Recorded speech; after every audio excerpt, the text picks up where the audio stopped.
Jewish voters had a red line. It might have been a silent red line, Mark, but there was a red line, and that was Israel. And when President Biden had that partial embargo of arms, or whatever you want to call it, holding back weapons to Israel, that crossed their red line. He has upset a number of Jewish voters. Is that what you're seeing? Yes, I'm seeing a lot of Jewish voters. And look, Senator Fetterman isn't even going to the convention. Exactly. Because, well, I mean, I thought he'd actually give a powerful speech. And somebody like Fetterman has incredible ratings in Pennsylvania, along with Governor Shapiro, right? The absolute key to the race. And you see that some of the most popular Democratic figures, in fact, are quite clear about their support for the survival of Israel. Now, one could still say something, right? Somebody could still say something about the protesters, but to not mention Israel at all, that really is cowardly. And I think that's right. Probably somebody said, don't mention Israel, and Fetterman said, you know what, I'm not going to do that. My principles won't allow me to do that. I'm not coming. Because I was really surprised to see that John Fetterman is not going to the DNC. I'm glad you mentioned that, because I was thinking the same thing. Let me get your take on why was Biden scheduled to speak at 11 o'clock at night? I mean, we all know, first of all, he has mental challenges. Somebody, and I don't know what he has, obviously, but somebody with any challenge, whether it be dementia or, whatever else we're talking about, to stay up until 11 o'clock at night, why would they put him at the end of the night like that? And then he got even later because of, they claim it was because of applause, that he didn't start speaking until after 11, close to 11:30.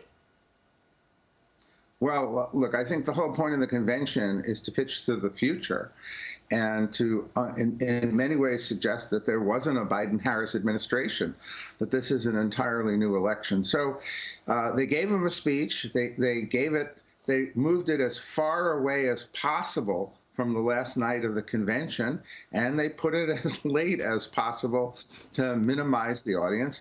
And he gave probably the same speech he was going to give if he was the nominee, raising, issues about democracy and, attacking Trump.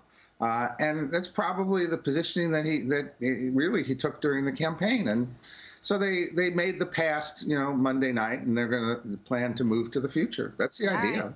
Well, look, I don't know if I'm buying these polls, Mark. I want to get your take on how close these polls are. A Fox News poll finds former President Trump now leading Vice President Harris nationally by 1 point.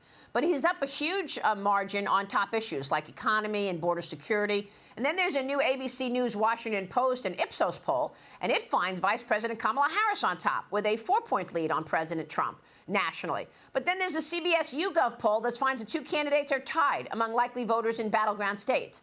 Vice presidential nominee J.D. Vance says he's not buying any of these results. Watch this.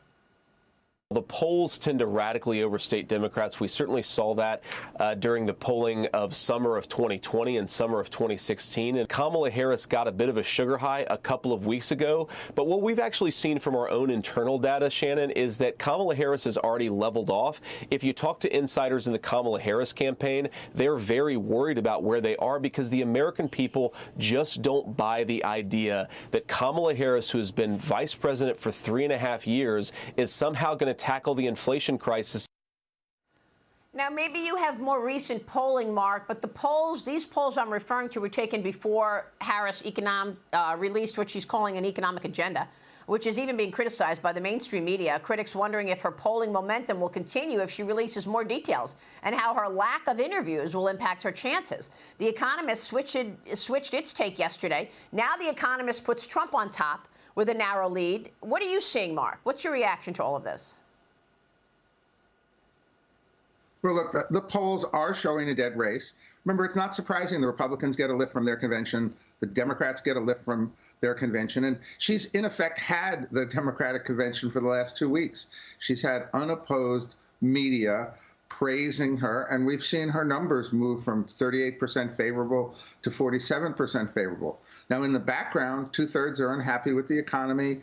2/3 were unhappy with the direction of the country.